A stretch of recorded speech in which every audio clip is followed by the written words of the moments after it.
اچھا، یہ دوران گفتگو آپ نے ارشاد فرمایا کہ صحابہ کرام علیہم الرضوان سرکار صلی اللہ علیہ وسلم کی مجلس میں تشریف رکھتے تھے، صحابہ کرام کے پاس تابعین آتے تھے، تابعین کے پاس تبع تابعین، ان کو لطائف کی ضرورت نہیں تھی، وہ ان صحبتوں میں ہی وہ حاصل ہو گئے، اس کے بعد ضرورت پڑی تو کیا آپ نے فرمایا جیسے وہ دور نبوی سے دور ہوتے چلے گئے تو یہ ضرورت پڑتی چلے گئی، تو کیا یہ جو ماحولیاتی آلودگی ہوتی ہے، مطلب یہ جو اعمال کے حوالے سے ہوتے ہیں، کیا یہ اثر ڈالتی ہیں؟ وہ بڑھتی جاتی ہے، اثر انداز ہوتی ہے.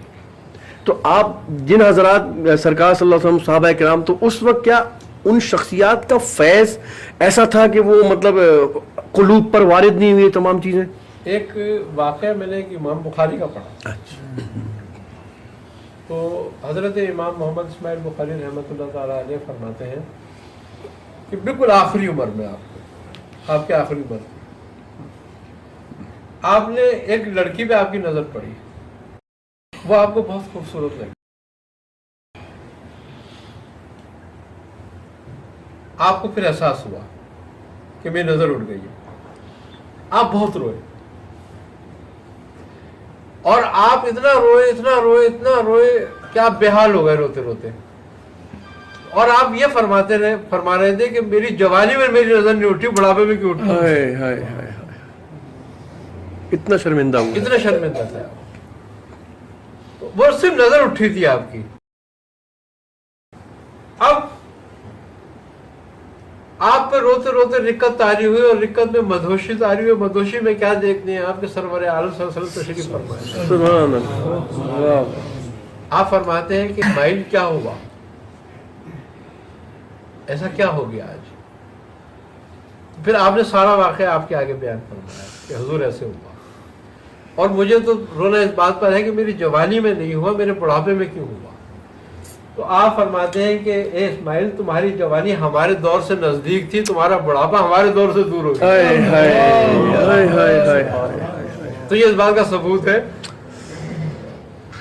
کہ جو دور دور ہوتا جائے گا نبوت کے دور سے، وہ ظلمت بڑھتی جائے گی.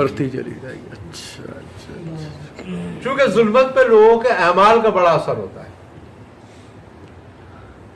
جس سے نور ماند ہوتا ہے. آپ کی روح مقد کیوں ہوتی ہے؟ اللہ، جبکہ نور ہے نا یہ تو. بالکل. اسی لیے کہ اعمال کا نتیجہ روح پر ہوتا ہے اللہ اثر. اس لیے پھر ریاضتیں بڑھتی چلی گئی، ریاضتیں بڑھتی، سخت سے سخت ہوتی، سخت سے سخت ریاضتوں کی ضرورت پڑتی ہے.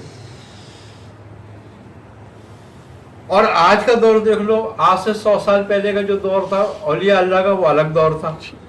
آج کا دور دیکھ لو. اب جو دور آگے بڑھتا جائے گا، امام مہدی تک مستور ہوتے جائیں گے. کیوں مستور ہوں گے؟ تاکہ ان کے درجات اور ان کے مقامات محفوظ رہیں. خلق ہمیشہ اولیاء اللہ کو ڈھونڈتی رہی ہے، پہلے بھی جی اور اب بھی. لیکن چونکہ اب وہ اس دور سے دور ہو گئے، تو ان کی ولایت مستور ہو گئی، پوشیدہ ہو گئی، ظلمت میں چھپ گئی ہے.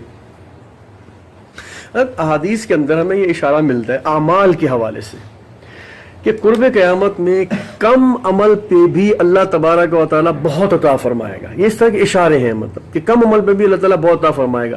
تو یہ کم ریاضتوں پر بھی یہ جو مستور ہو رہے ہیں درجات یا یہ جو مقامات ہیں، یہ ظاہر نہیں ہوں گے؟ بالکل ہوں گے، لیکن ظاہر نہیں ہوں گے.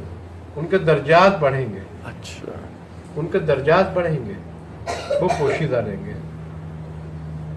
اور یا تو بہت غالب الحال ہوں گے یا بہت مخلوق الحال.